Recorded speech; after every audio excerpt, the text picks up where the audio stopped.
ദൈവനാമത്തിന് മഹത്വമുണ്ടാകട്ടെ. എല്ലാ മാന്യ പ്രേക്ഷകർക്കും കർത്താവായ യേശുക്രിസ്തുവിൻ്റെ നാമത്തിൽ സ്നേഹവന്ദനം അറിയിക്കുന്നു. തിരുവചന പുലരി എന്ന ധ്യാന ചിന്തയിലേക്ക് നാം പ്രവേശിക്കുകയാണ്. നാം ഇത് ശ്രവിക്കുന്നതിലൂടെ ദൈവവചനം കേൾക്കുകയും അതിലൂടെ നമ്മുടെ ആത്മീയ ഉണർവ് ഉണ്ടാകുന്നതിനും ഇത് കാരണമായിട്ട് തീരട്ടെ. ദൈവനാമത്തിന് മഹത്വമുണ്ടാകട്ടെ.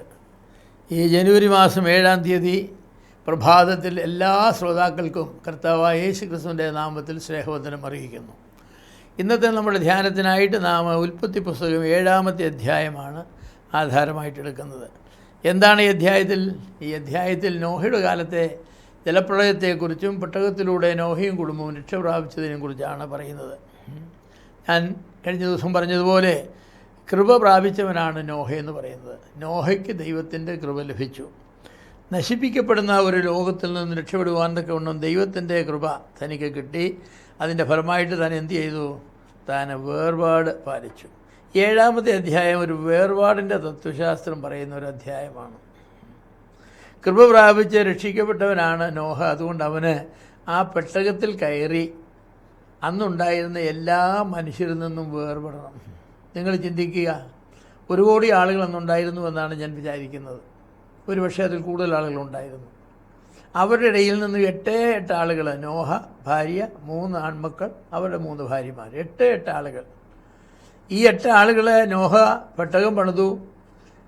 പ്രളയം തുടങ്ങാൻ പോകുന്നു. ദൈവം സമയമായപ്പോൾ പറഞ്ഞു, നോഹയോട് പറഞ്ഞു, നീ പെട്ടകത്തിലേക്ക് കയറുക, നീ നിൻ്റെ കുടുംബവും കയറുക എന്ന് പറഞ്ഞു. അതൊരു വലിയ വേർപാടിൻ്റെ വലിയ ഒരു പ്രവൃത്തിയായിരുന്നു. അവൻ കയറുമ്പോൾ എൻ്റെ വിചാരം നോഹയുടെ അപ്പനും അമ്മയും ജീവിച്ചിരിപ്പുണ്ടെങ്കിൽ അവരുണ്ട്, നോഹയുടെ സഹോദരന്മാരും അവരുടെ ഭാര്യമാരും ഉണ്ട്, നോഹയുടെ അനന്തരവരും അവരുടെ ഭാര്യമാരും ഉണ്ട്, നോഹയുടെ കുടുംബത്തിൽപ്പെട്ട ഒരു പക്ഷേ 200, 300, 500 ആളുകൾ. അന്ന് ആളുകൾക്ക് വളരെ ആയുസ്സുള്ളവരാണ്. അവരെല്ലാം അവിടെ നിൽപ്പുണ്ട്. അതുപോലെ നോഹയുടെ ഭാര്യയുടെ ബന്ധത്തിൽപ്പെട്ട എല്ലാവരും, നോഹയുടെ മക്കൾ, അവരുടെ ഭാര്യമാരുടെ ബന്ധത്തിൽപ്പെട്ട എല്ലാവരും, ഇവരെല്ലാവരും വന്ന് നിൽക്കുകയാണ്. നോഹ പെട്ടകത്തിലേക്ക്, നോഹയും ഭാര്യയും 3 പുത്രന്മാരും അവരുടെ ഭാര്യമാരും പെട്ടകത്തിലേക്ക് കയറുമ്പോൾ ഇവർ കൂകി വിളിച്ച് കാണാനാണ് സാധ്യത. കാരണം എന്തൊരു പൊട്ടന്മാരാണ്. മഴ പെയ്യാൻ പോവാ പോലും, ഈ കരക്കിരിക്കുന്ന പെട്ടകം പൊങ്ങി വെള്ളത്തിലാകാൻ പോവുകയാണ്. എന്തൊരു പൊട്ടത്തരമാണ്. ഇതുവരെ മഴയൊട്ട് പെയ്തിട്ടുമില്ല. എന്താണ് ഇവർ പറയുന്നത്? അവർ കൂകി വിളിച്ച് കാണും. പക്ഷേ നോഹയും തൻ്റെ കുടുംബവും പെട്ടകത്തിലേക്ക് മെല്ലെ മെല്ലെ കയറി. പെട്ടകത്തിൻ്റെ വാതിലിനുള്ളിൽ നിന്നുകൊണ്ട് എനിക്ക് തോന്നുന്നു അവർ തിരിഞ്ഞൊന്ന് നോക്കി കാണും. നോക്കിയിട്ട് തൻ്റെ മാതാപിതാക്കളോടും ബന്ധുമിത്രാദികളോടും സ്നേഹിതന്മാരോടും അയൽക്കാരോടും നോഹയും കുടുംബവും ആ കരങ്ങൾ വീശി ബായ്, ഗുഡ് ബായ് എന്നേക്കും. അമേരിക്ക പോയിട്ട് തിരിച്ചു വരുമ്പോൾ വീശുന്ന, പ്ലെയിനിൽ കയറുമ്പം പറയുന്ന ബായ് ബായ് അല്ല, ഗുഡ് ബായ് എന്നേക്കും. നോഹയുടെ ബന്ധത്തിൽപ്പെട്ടവരെയോ ചാർച്ചക്കാരെയോ പരിചയക്കാരെയോ പിന്നെ ഒരിക്കലും കാണാതെ കൊണ്ടും അവരെല്ലാവരും ജലപ്രളയത്തിൽ നശിക്കാൻ പോവുകയാണ്. അങ്ങനെ നോഹയും കുടുംബവും വേർപാടിൻ്റെ തത്വശാസ്ത്രം അതിൻ്റെ പൂർണ്ണതയിൽ പാലിച്ചുകൊണ്ട് പെട്ടകത്തിലേക്ക് കയറി. ഇനിയും അതേക്കുറിച്ച് വേദന അവർക്കുണ്ട് തീർച്ചയായിട്ടും. പെട്ടകത്തിലേക്ക് കയറിയപ്പോൾ സന്തോഷമുണ്ടോ? ഞങ്ങൾ രക്ഷിക്കപ്പെട്ടു എന്നുള്ളത് ഞങ്ങൾക്ക് സന്തോഷമുണ്ട്. എന്നാൽ ഞങ്ങളുടെ പ്രിയപ്പെട്ടവരെല്ലാവരും നശിച്ചു. അവരിൽ ഒരാൾ പോലും ഞങ്ങളുടെ പ്രസംഗം കേട്ട് രക്ഷിക്കപ്പെട്ടില്ലല്ലോ, ഒരാൾ പോലും പെട്ടകത്തിലേക്ക് കയറിയില്ലല്ലോ എന്ന് ഓർത്ത് അവർക്ക് തീർച്ചയായിട്ടും ദുഃഖം വരും. ഇന്നും അങ്ങനെ തന്നെയാണ്. സുവിശേഷം ഓടി നടന്ന് അവിടെ ഇവിടെയും പ്രസംഗിക്കുകയാണ്. ആ പ്രസംഗം കേൾക്കുന്നവരത് സ്വീകരിക്കുന്നില്ലല്ലോ. ഇവരൊക്കെ നിത്യനരകത്തിലേക്ക് പോവുകയാണല്ലോ എന്ന് ചിന്തിക്കുമ്പോൾ ഒരു വേദന വരും. പക്ഷേ ആ വേദന നമുക്ക് ഒഴിവാക്കുവാനായിട്ട് സാധിക്കുകയില്ല.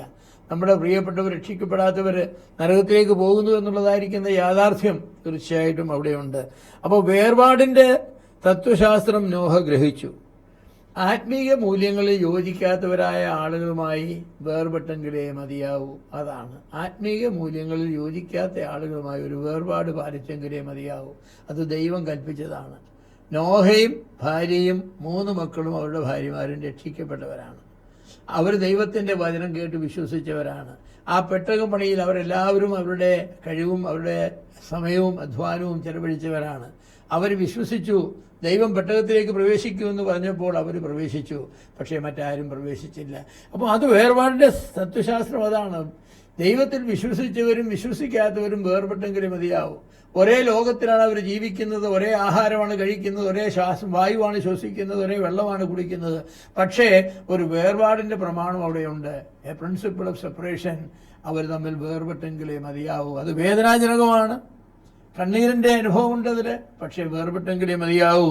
എൻ്റെ അപ്പച്ചനും അമ്മച്ചിയും എനിക്ക് വിട്ടുപോരാൻ ഒക്കില്ല എന്ന് നോഹയുടെ ഭാര്യ പറഞ്ഞിരുന്നെങ്കിൽ എന്തായിരുന്നു സംഭവിക്കുന്നത്? നോഹയുടെ 3 ആൺമക്കളുടെ ഭാര്യമാർ പറയുക, ഞങ്ങൾക്കൊക്കുകയില്ല, ഞങ്ങളുടെ അപ്പച്ചനെയും അമ്മച്ചിയും ഞങ്ങളുടെ സഹോദരന്മാരെ എല്ലാവരെയും വിട്ടിട്ടൊന്നും പെട്ടെന്ന് കയറാൻ ഒക്കുകയില്ല, ഞങ്ങൾ ഇവിടെ നിന്നോളാം എന്ന് പറഞ്ഞിരുന്നെങ്കിൽ എന്തായിരുന്നു സംഭവിക്കാൻ പോകുന്നത്? അവരെല്ലാവരും നശിച്ചു പോകുമായിരുന്നു. വേർപാട് പാലിച്ചെങ്കിലേ മതിയാവൂ.